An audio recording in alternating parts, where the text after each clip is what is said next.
Now, as the dice roll, brought to you today by the armor of plot.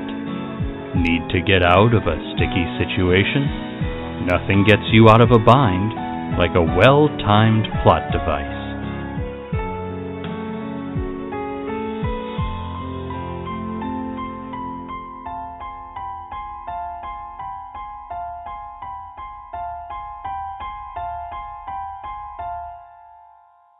This episode of As the Dice Roll contains mature language and descriptions of fantasy violence. Can you get in trouble with the ASPCA for attacking Minotaurs? Anyway, any resemblance to real persons, dead or alive, or other real-life entities, past or present, is purely coincidental, even if they really closely resemble people. We also call satire. Previously on the Horsefeather Saga. I'm here to entertain myself, and you're nothing more than a little pawn on my table of Bezos-ness. Bezos has the ability to travel through time and alter the fabric of time and reality. He realized, well, instead of just going back in time and making these, deliveries on time, why don't I just make things the way I want them to be? And he wants this fair to basically just be a place for everybody to come and worship Bezos. Did you ever read that Bezos book, the Bezos games? You see 4 figures walk inside. These 4 figures are Minotaurs.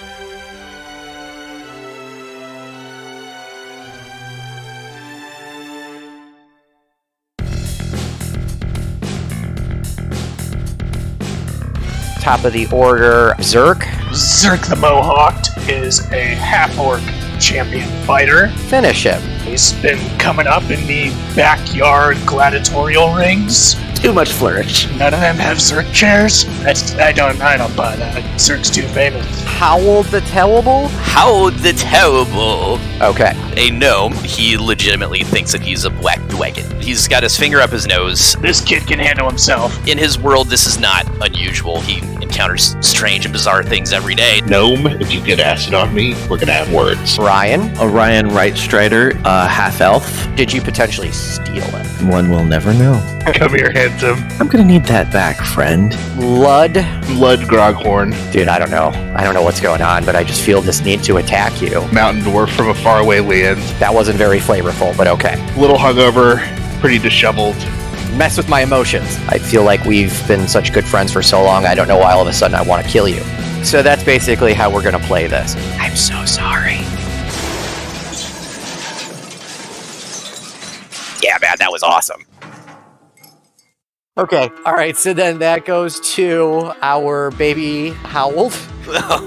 Howl's not doing too well. He's got 6 hit points left. Wait, did we clarify how old Howl is, by the way? Yeah, he's 105 years old. Okay, but he looked... Yeah, he's a kid. He looks like he's probably like in his 60s, and he's just got big, bushy, like black gray hair. But Zerk is convinced he's a kid. Zerk is just he's not real bright. He just pretty sure it's a kid. Yeah.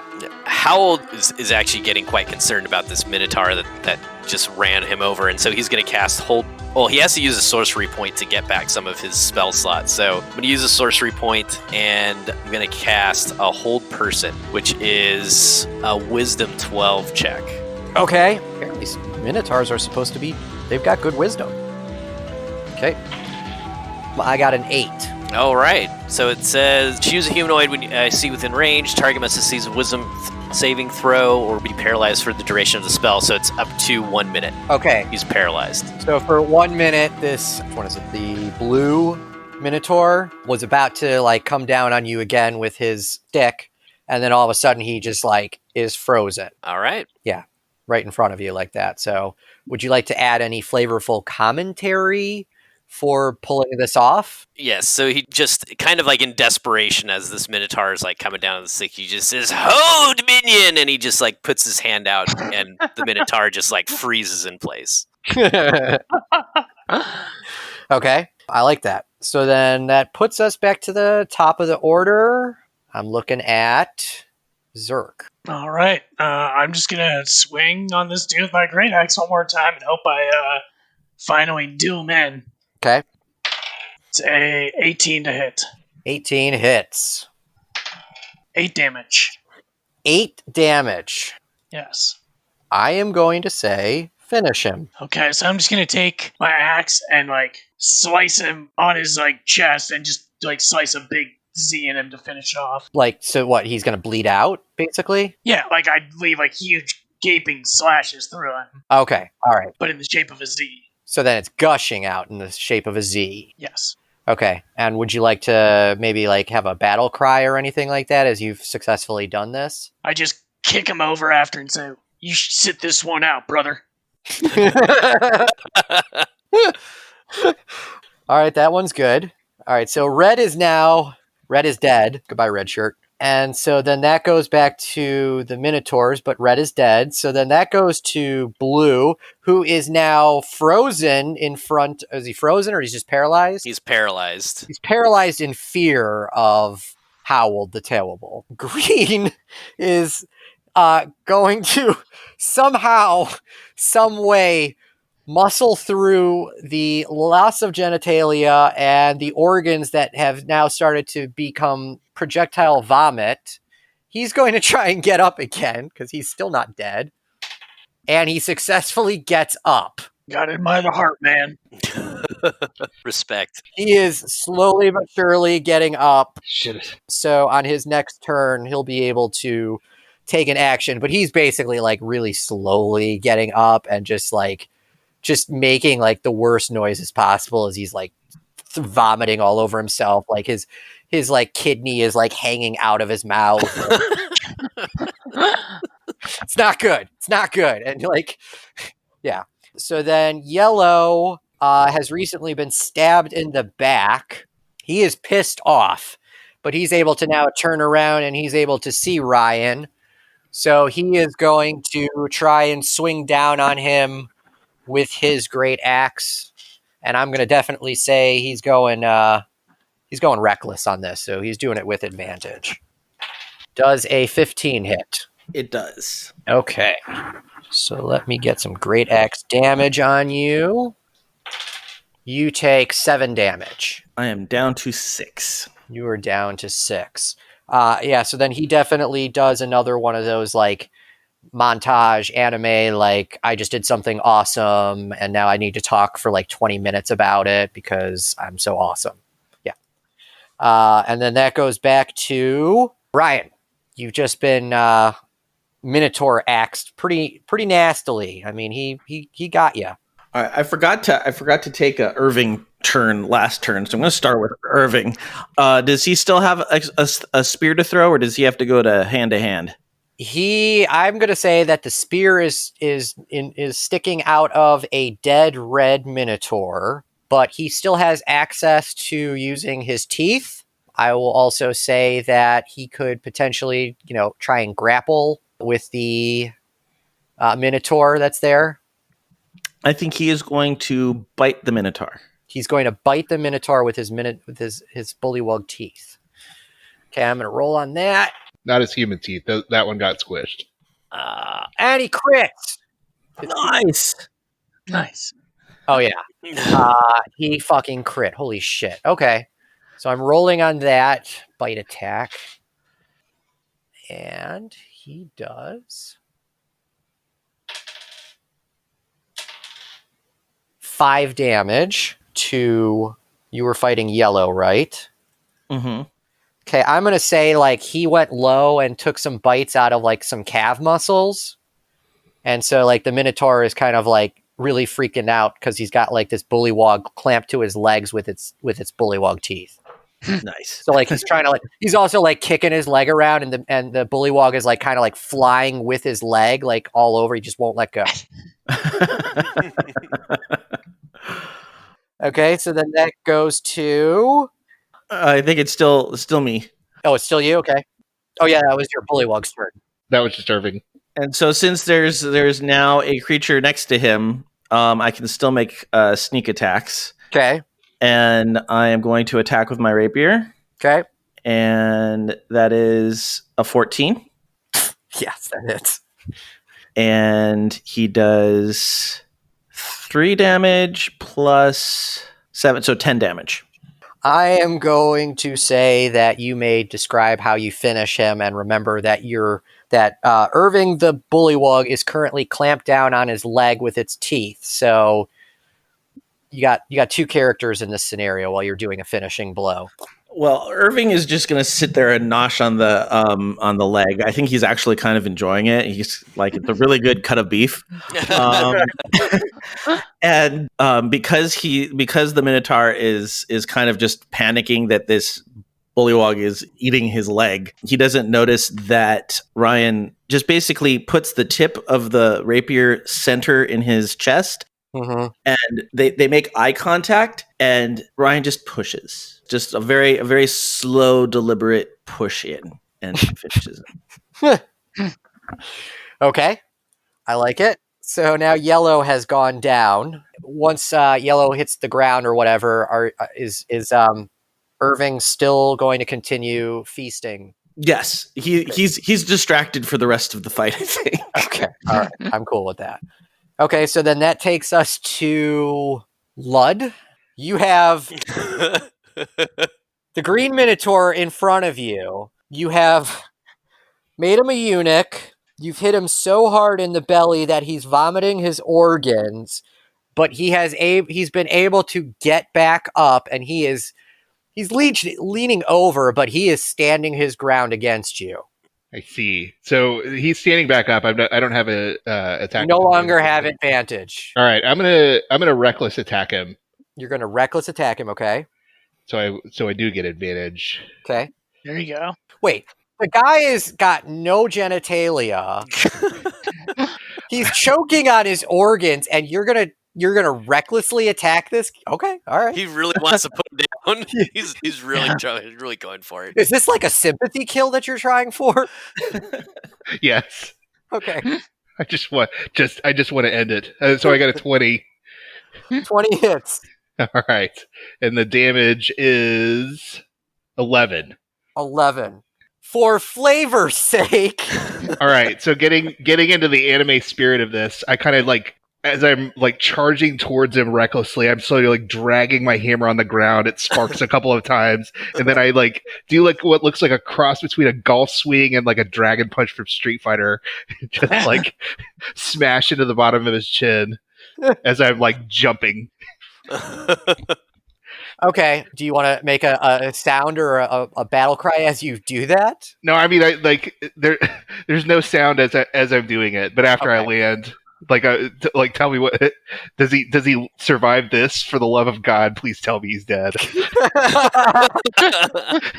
I will say that he goes like flying up in the air head first, and then comes flying down and lands on his back, and he just like looks completely fucking destroyed. Just like everywhere, it's just puddle of blood, and then one arm starts to go up in the air. And he flips you the bird. He is not dead. I point my hammer and say, "Stay down." At that point, I will say he finally gives out. His arm goes down and he dies. And I just sigh. I just like sigh of relief. So green is down. That leaves the blue Minotaur. He needs to.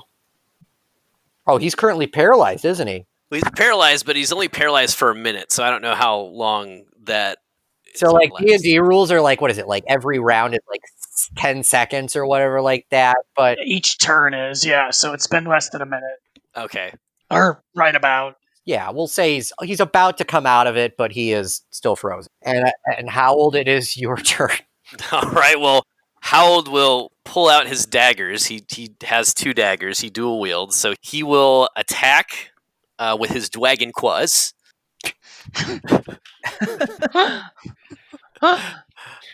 And the first one is a 13. Does that hit? A 13 misses. Okay, and then he's gonna roll. He's gonna attack with the second one, and he rolls a 17. Does that one hit? That will hit. Okay, and then he will do 3 damage. 3 damage. I'm going to say that he starts to come out of that paralysis and like he felt that 3 damage and he looks down at you and he just starts like kind of giving you that look like, that doesn't work like that. Like now he's going to fuck you up. All right. Yeah, that's it. Okay. So then that goes back to top of the order. Zerk. I'm going to say there's one left. The other one, like, is kind of like on the ground, but he's kind of twitching. Like he might still be able to come back. I assume because the blue one ran up to Howard that I could get behind him to attack. Definitely. You're done with the fight with the red one. You have the ability to get behind this guy now. Okay, great axe attacking him from behind. Okay. And that's a 22 to hit. 22 hits. Okay. That's 10 damage. 10 damage. Okay, he is pretty fucked up. Alrighty. But not down. Not down yet. Okay. So then that goes to the blue one. He is going to attempt to do He's going to attempt to gore Howled. This isn't looking good. So, does a 14 hit? 14 is my armor class. Then it hits. Yep. Okay. Ties hit. So, I am going to roll the damage on that. 7 more damage. Howled is down. Howled is gored on a Minotaur horn. Oh, God. He's silently cursing Ryan for stripping him of his dragon scales. Yeah, his armor rating went down when that happened. He lost resistance. So at this point now, the Minotaur has Howled gored on one of his horns. He's turning to face Zerk, who just attacked him from behind. He's pretty pissed off, but he's feeling pretty good now because he's got some Howled blood dripping down his horn, and he's kind of like basking in it. He's kind of like, he's actually going into a little bit of a rage that he's, got this blood kind of like coming all over him. And then that takes us to the rest of the Minotaurs are dead. So that goes to Ryan. I'm going to, because is he... Wait, actually, before that happens, I'm going to say that Irving, the bully, starts shaking his head like something is happening. He's coming out of a cloud of confusion, like, what the fuck? And notices that he's standing right next to you, Ryan.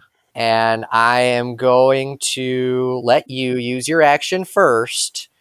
You have 2 situations going on here. You've got a Minotaur that just gored one of your fellow party members, and your Irving the Bullywog has just come out of his spell and is looking right at you. And I know that he's come out of the spell. He is out of the spell. Okay. I am going to make a persuasion check on Irving. You're going to make a persuasion check on Irving. And I am going to say, Irving, buddy, even if you get rid of me, you have to get through all of these people. Wouldn't it be mutually beneficial for you to join our party and help us out here? Okay, so then let's do a persuasion check. All right. 16. Fuck. I will say that let's see if I'm going to make my attempt at doing a bullywog voice. This makes good sense to me. I accept the terms of your persuasion spell. Okay. I don't know. That's the best I could come up with. So, yeah, he agrees. He's not thrilled with it, but he's like, yeah, you fucking, like, all my other buddies fucking either bailed or are dead. He's not a dumb bullywog.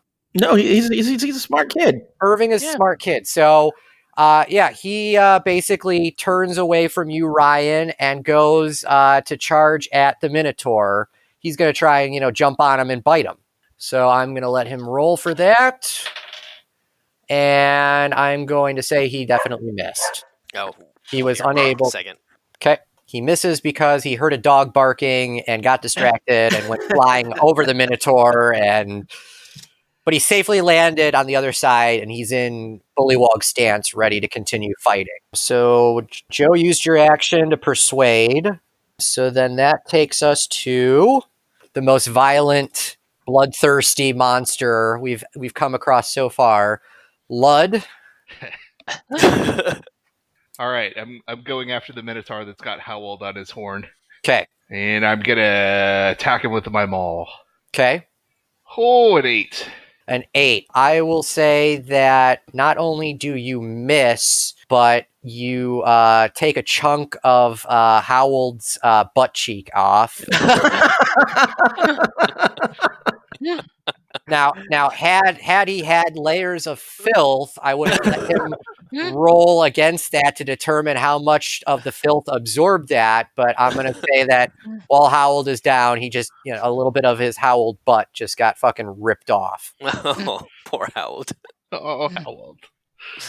I think that now goes to Howald. You have to do a death saving throw. This is your first. All right, what do I need to do? You have to roll a d20. Okay. It's a disadvantage because he only has one butt cheek. It's disadvantage caused by lopsidedness. Oh my god, that's so brilliant. I really am thinking that should be the case here. That'd be so awful. I'm gonna feel super bad.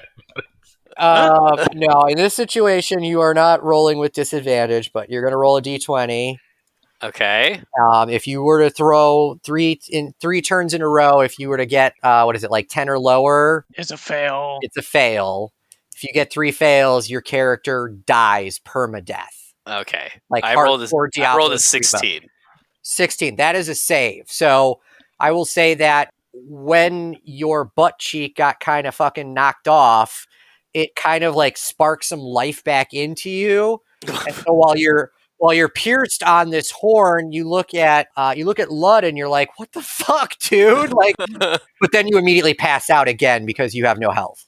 Right. So you do know that Ludd just fucking clocked you. I still mouth sorry at him.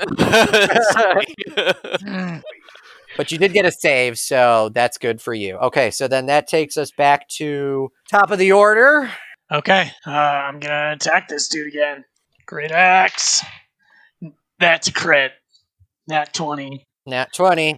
And so I roll 2d12s plus. Oh, here we go. Here comes cheat mode. This is not cheat mode because I have great weapon. Not great weapon fighting. Where is savage attack? So when I have a critical hit, I roll one of the dice an additional time to add extra damage. So this is 3d12s. Dude, that is 23 damage. Holy shit! It's not enough. He's still no. I'm kidding. Yeah. I will definitely say that you hit so hard that this is definitely a finishing blow. I will let you describe it, but I will also say that the green Minotaur for a moment also feels it because of how much damage you did, and like he kind of groans as well from death. But yeah, go ahead. So describe how you're finishing this, and also realize Howl is currently still on the horn. I'm aware, so I'm going to bring my great axe in sweeping motion across and slice his head clean off. And as his head is kind of there, I grab Howard and pull him off of the horn. I'm going to need you to do an athletics check to pull that off. Otherwise, Howard is going fucking flying. It's a 21 athletics. You rolled a 21. I don't believe you. I think you're cheating. I rolled a 16. I have a +5. All right. So I would like you to describe exactly, like in an athletic sport way, how do you catch Howald while this happens? Still off the spin from your great axe swing. Yeah. So behind the back. Spin, and then as I come off, my right hand reaches back off the axe and just like grabs his little foot and like swoops him off and tuck him under my arm like a football. Nice. Okay. And you're out of combat. So then I spike out now.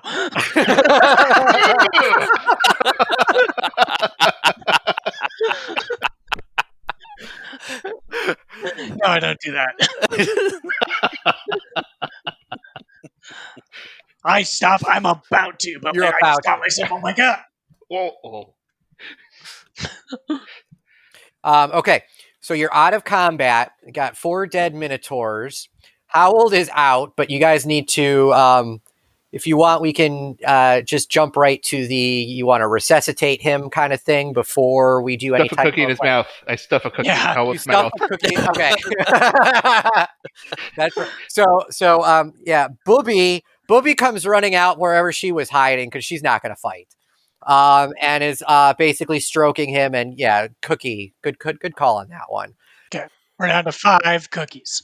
You're down to 5 cookies. Yep. I will say now that Howald, you are resuscitated back. You get to roll a D cookie, whatever, to Okay. A D8? Yep. All right. Let's see. I get 8. Hey. Nice. you get 8 health back. All right, so you're doing okay. Yeah. You're all a little. I think you're a little bruised up from that. As I overall. stand up, I say, "Did they bow to my presence?" And kind of stumbles up. I will let the party converse on that question. Ryan just flat out looks at him and goes, "No, they didn't." I go, sure, kid. Look at them all down there.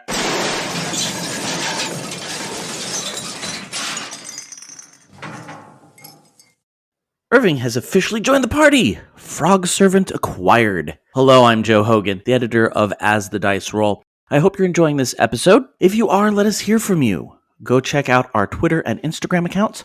Our Twitter account is @AsTheDiceRollRP, and our Instagram account is @AsTheDiceRoll. Now that we're a few episodes in, we're hoping to get some additional bonus content out to you here and there, so let us know what you'd like to see. And just a reminder, we have a voice message option, so hop onto the Anchor site or on the website at asthedicerollcast.com, click the message link, and say hello. We'd really like to hear from you, and I may even play your audio during these wonderful intermissions. So yeah, say hi. That's it for me for today. We're going to keep it short for this intermission so we can get you back to the adventures of the Horsefeather Saga boys. Let's head back and see what's in store for them right after this quick commercial break. When toxic culture has you down, when you're just looking to laugh and have fun, kick back and enjoy watching a video game. Or just make some new friends. It's time to visit the Geek Media Network, a community of podcasters, streamers, and bloggers. Well, more of a family than a community. All dedicated to geeking out about the things we love. Things like video games, Star Wars, comics, movies, K-pop, Disney Plus, Keanu Reeves. new, Or whatever our community decides is the next best thing. That's right. We have a great online community on Slack and Discord where we chat about our weekly geekery with listeners and viewers. and each other. Yep, and each other in real time, and we can't wait for you to join us. so come check us out at geek2geekmedia.com. and escape toxic fandom for something much more. Keanu? Yes, Keanu.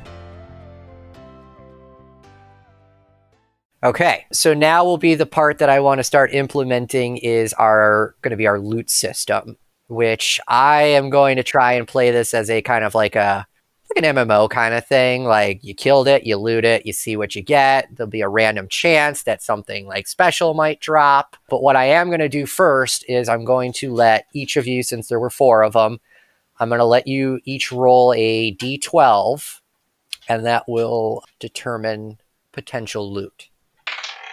I rolled a 4. You rolled a 4. You loot, we'll say this is the green Minotaur, you were fighting the red one.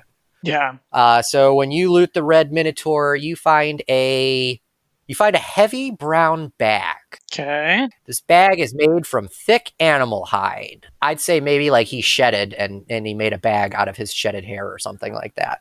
Okay. Okay. So who's next to roll? I got an 11. You got an 11. You somehow, some way find a large great axe off of this Minotaur. So large that medium creatures can't properly use it. I'm going to say that's kind of like loot then, unless maybe like the barbarian wants to try and lift that shit. Yeah, I'm happy with my hammer. Okay, give me some more rolls. I rolled a 7. So you roll a 7. You find some silver-tipped shoes. Huh. These are like aristocratic shoes. They're very, very nice. They probably could be vended for some Bezos currency. I see. Why the Minotaur had that on him, I don't know, but that's what you rolled, so. He's been through a lot. I'm not going to question his lifestyle choices. He's had a really rough go of things. And I'll say that it was a very uncomfortable looting session for you when you went, to look through that eunuch Minotaur that you. I closed my eyes and just kind of pawed through what was left of his pockets. Yeah, like you had to move the organs out of the way. Okay, my last roll. All right, 6. You find a Amazon brand hoof care kit. Within is a pair of knives and brushes and stuff like that. Okay. So that's a good find for you. All right. And I am now going to roll my random die to determine if any type of special loot dropped. And we got a 4, so you get special loot. So now let me go to my loot table that I have. 1 second. Talk amongst yourselves. I'll give you a subject. The Civil War. It was neither civil nor war. Okay, I have it. I need somebody to roll a D100 and then divide by 2. Okay. Yeah, I can do that real quick. Yep. 50. 50, okay. Scroll my way down. Hold on, the image is loading slowly. Very slowly. Still very slowly. Y2K slow. There we go. Okay, so because it just was so glorious, I'm going to say that while Ludd was sorting through what was left of the green Minotaur, he came across something a bit hard within, and that is the Armor of Plot, a wondrous legendary item. Ooh. That I'm now going to read. Description, and I found this on the internet, so whoever created this, I'm giving them full credit. Description, fall off a cliff, submerged in lava, find yourself between a mama owl bear and her cub, nothing to worry about since you're protected by the Armor of Plot. When your player death is about to happen, the Armor of Plot activates to reshape the events that just happened so the player did not die, most often by means of gifting the player a magical item. For instance, if they're about to fall to their death, they might suddenly have the pants of parachute or a wand of featherfall in their possession so they float safely to the ground. But how the player obtained what they needed is determined by fate. When the Armor of Plot is activated, the Game Master rolls a d20 to determine how much hindrance this item causes. Let's say a player needed a flask in their front pocket to stop an arrow from piercing their heart. A natural 20 is the best outcome, as they may have received the flask as a thank you for being a town protector. But a natural 1, they stole the flask from a demon overlord, and there's now a bounty so high that every assassin in the kingdom wants them dead. The GM rolls this number out of sight, 1 use per player. Excellent. I put that shit on. You put that shit on? Yes. Okay. So you now are currently wearing the Armor of Plot. As long as it's not a heavy armor. It is not a heavy armor. We'll say that it's paper thin. Yeah. Paper. So my armor class is unaffected. Yeah, you're not. I won't cause an effect on that. Yeah, that's fine. Okay, so that is the reward you have received for defeating these Minotaur, and also you see that the invitations that they had, the 4 Minotaurs, they suddenly just burn up into ashes and disappear. And you see on your invitations that you guys are now 4 of how many are we? How many have you killed now? Did you kill the giant? You didn't kill the giant, right? No. So 4 of 96. You're at 4 of 96. That is correct. Okay. All right. So we just you guys just went to war with some Power Ranger anime Minotaurs, and you were successful. Ludd was pretty fucking vicious in that battle. You might need to consult therapy on that one. Give me a few drinks and have it all behind me. Howald went down on a Minotaur horn, but was successfully caught by Zerk. That was some MVP moves there. Yeah, I nod at Zerk. Hell of a grab. Thank you. Autographs 5 copper.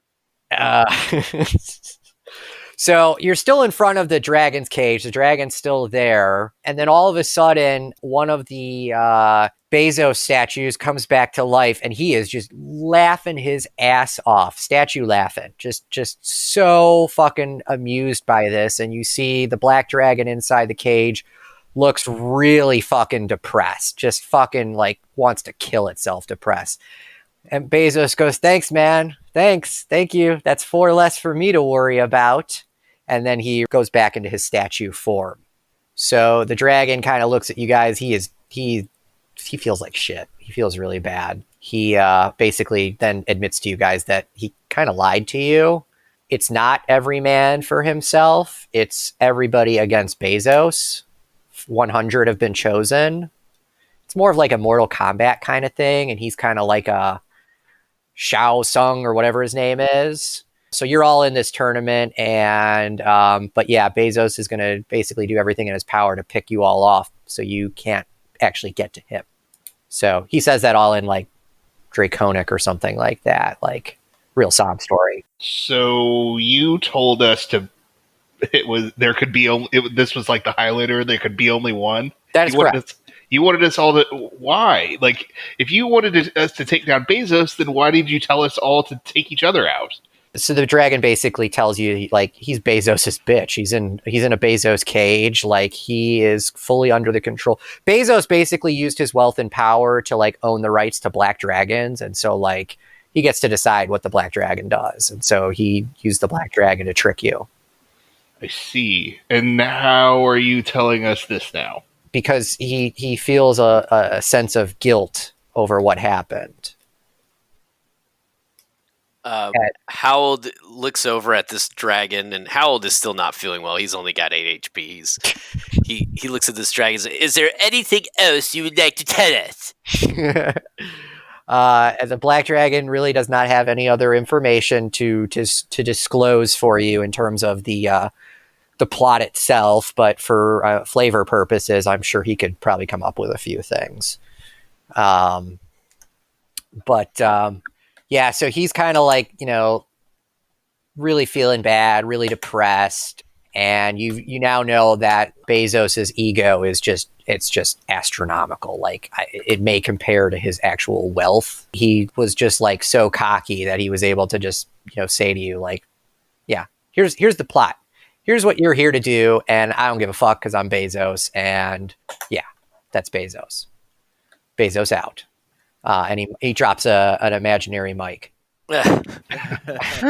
So you guys are a bit beat up, but you now understand a little bit more as to how and why you've been summoned here, what kind of the objective is, the grand objective per se. And now basically you've got this Bezos Hunger Games environment that you're in. You can go and explore in your sandbox. Are there any more Bezos statues in our building room? In the dragon place? Yeah, the dragon cage room. There are Bezos statues just everywhere. How many? How many are in the room? How many? I would say that there are 8 huge sculptures. There's probably some like gargoyle sculptures up in like the rafter area. Just really over the top, gaudy. Like, he's really trying to like make a statement. Let's see. I've got a couple things I'd like to do. Okay. First of all, I'd like a booby cookie. A booby cookie. Okay, so you get a booby cookie. So that's 1d8, yeah?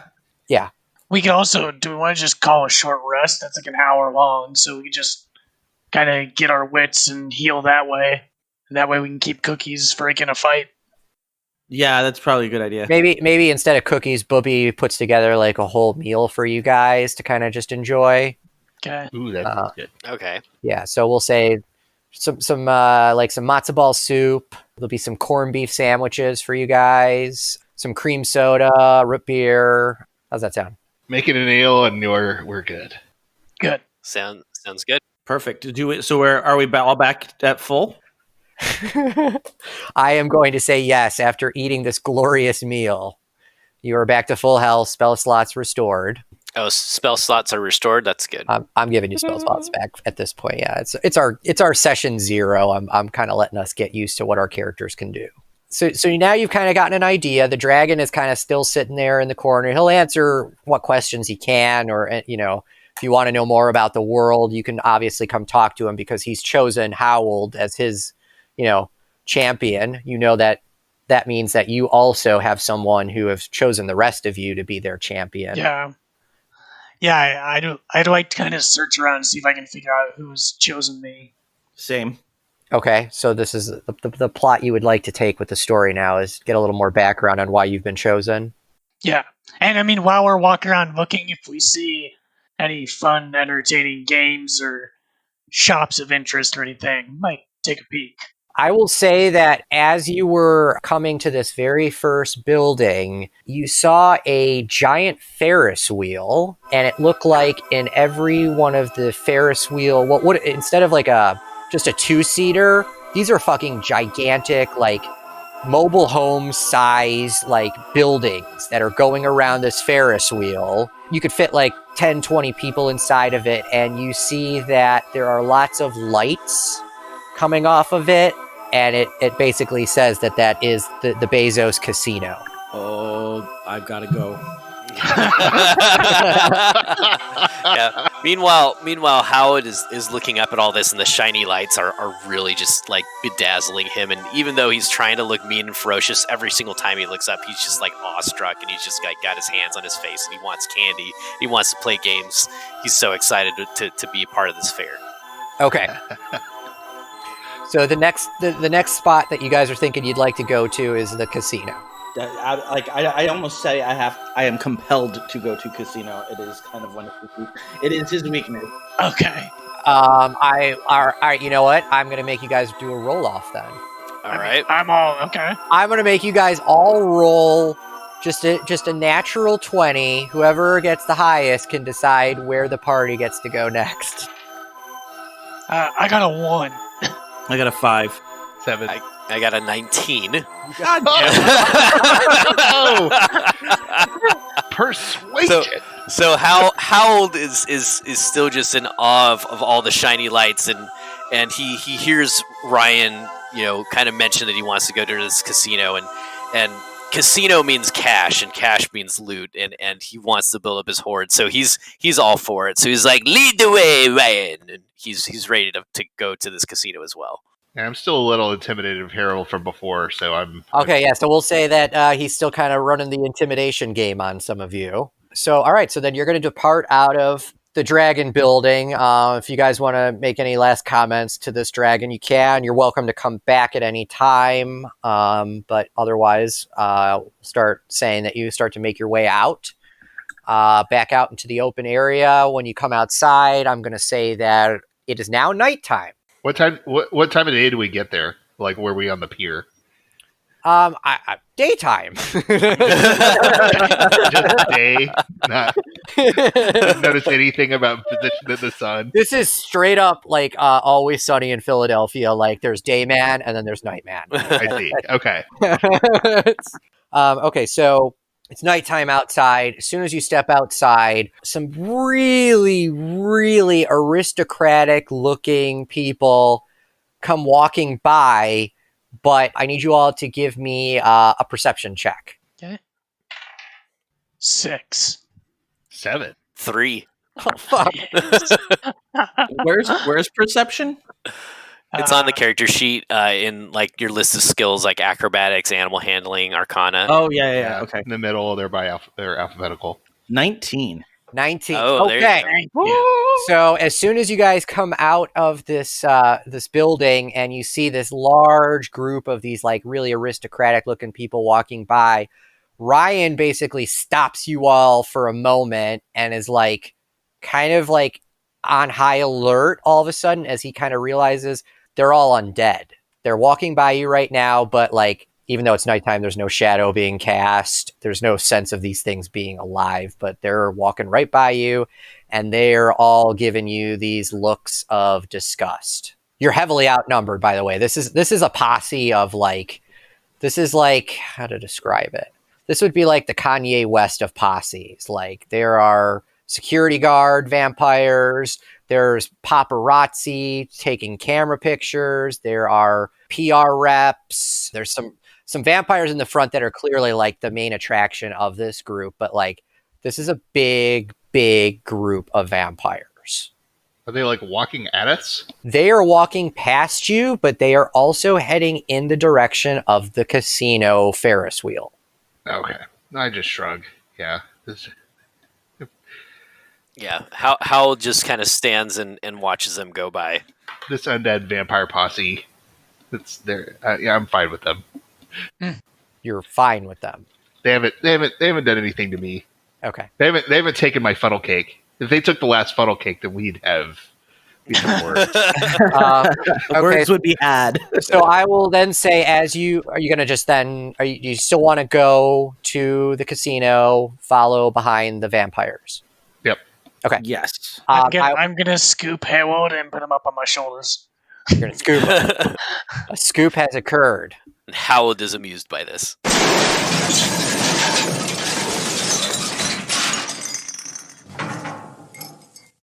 Next time on the Horsefeather Saga. Ryan looks like he's having like major anxiety every time they stop at a vendor because he's like, I want to gamble. I will say that you guys get to the giant Ferris wheel. There's a bit of a line. There's like 20 cars. 19 of the cars are already full, and the vampires are filling the last one. Feel my awesome presence! Casino staff have now noticed that you've won 2 games in a row, and they are a little concerned about that. You've been listening to As the Dice Roll. The As the Dice Roll intro music is The Soap Opera by James Bowers. You can find and license his music through Pond5 at pond5.com. All the rest of the music in this episode is by Darren Curtis and can be found at darrencurtismusic.com. The opening voiceover is by our very own Rob Sometimes. You can find his podcast at comicbox.libsyn.com. And the As the Dice Roll logo was created by Maricel Edwards. Check out her book No Great Matter at msedwards.com. As the Dice Roll is a proud member of the Geek to Geek Media Network. Check out other Geek to Geek shows, streams, and content at geektogeekmedia.com. If you'd like to contact the show, you can send an email to podcast@asthedicerollcast.com. Individual players and GMs' social media can be found on our website at asthedicerollcast.com.